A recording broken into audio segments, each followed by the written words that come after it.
আসসালামু আলাইকুম স্যার। ওয়ালাইকুম আসসালাম ওয়া রাহমাতুল্লাহ। স্যার আমরা কই যাইতাছি? আমরা আসলাম সরিষা ক্ষেতে কিছু ভিডিও বানাইতে।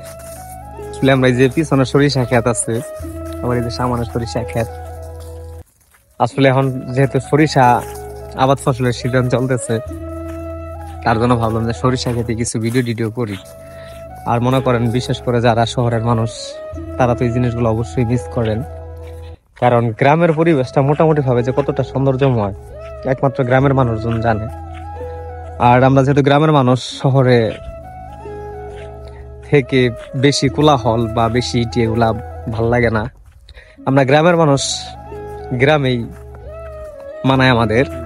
তারপরও মোটামুটি ভাবে যদি জীবন চলার পথে কর্মক্ষেত্রে যেতে হয়, তাহলে অবশ্যই শহরে যেতে হয়, সেই ক্ষেত্রটা আলাদা। তবে যাই হোক, আমরা গ্রামের মানুষ হিসেবে যতটুকু আছে আল্লাহর রহমতে ভালো আছি, আপনাদের দোয়া এবং ভালোবাসায়। ইনশাআল্লাহ। তবে সব সময় চেষ্টা করি আপনাদের ভালোবাসা অর্জন করার জন্য। সেটা কিভাবে আপনারা নিজেই বুঝেন, যে যে ভিডিওটা বানাইতেছি, আপনারা যারা দেখতেছেন অবশ্যই আপনারা আমাদের ভালোবাসার মানুষ। তবে সব সময় আশা রাখি আপনাদের উপর এবং বিশ্বাস রাখি যে আপনারা আমাদের ভিডিওগুলো দেখবেন এবং লাইক কমেন্ট শেয়ার করে বরাবরের মধ্যে পাশে থাকবেন, যারা আমাকে ভালোবাসেন। আমি শেরপুর জেলার মানুষ হিসেবে যারা আমাকে পাশে রাখেন বা আমার প্রতিনিয়ত পাশে থাকেন, সবাইকে অসংখ্য ধন্যবাদ। সবার প্রতি সব সময় দোয়া এবং ভালোবাসা থাকবে। আল্লাহ তাআলা সবাইকে সুস্থ ভালো রাখুক। আল্লাহ হাফেজ, বাই।